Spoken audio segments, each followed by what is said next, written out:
हम किरणनिधि गोर लगे छी सब गोटा के। हम आई एकटा नचारी गबै छी, जरूर निक लागत तो कमेंट क देब, लाइक क देब। तो सुनू गीत।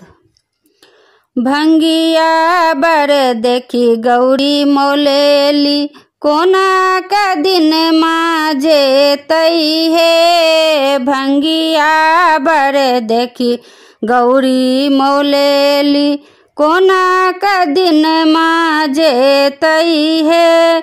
अपने शिव जी पूजा पर बैसथुन, अपने शिव जी पूजा पर बैसथुन, तोरा सटहल करे थुन है, तोरा सटहल करे थुन है।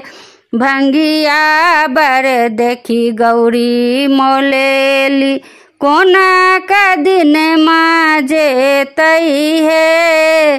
भंगिया बर देखी गौरी मौलेली, कोना का दिन माजे तई है।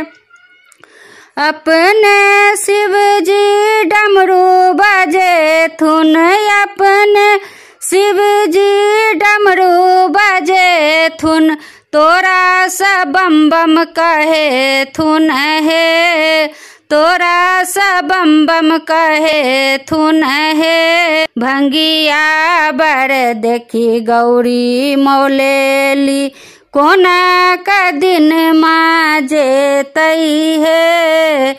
भंगिया बर देखी गौरी मौलेली, कोना का दिन माजे तई है। अपने शिव जी बसहा पर बैसथुन, अपने शिव जी बसहा पर बैसथुन, तोरा सा डोरी धरे थुन है, तोरा सा डोरी धरे थुन है। भंगिया बर देखी गौरी मौलेली, कोना का दिन माजे तई है। भंगिया बर देखी गौरी मौलेली, कोना का दिन माजे तई है।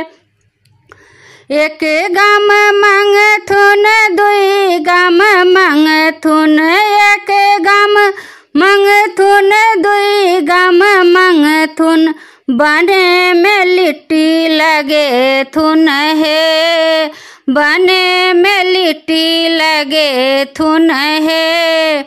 जोगिया बन का पत्ता बिछे थुन, सबटा अपने खे थुन है। जोगिया बन का पत्ता बिछे थुन, सबटा अपने खे थुन है। भंगिया बर देखी गौरी मौलेली, कोना का दिन माजे तई है।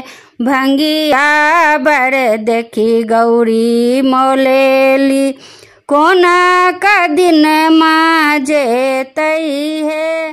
धन्यवाद।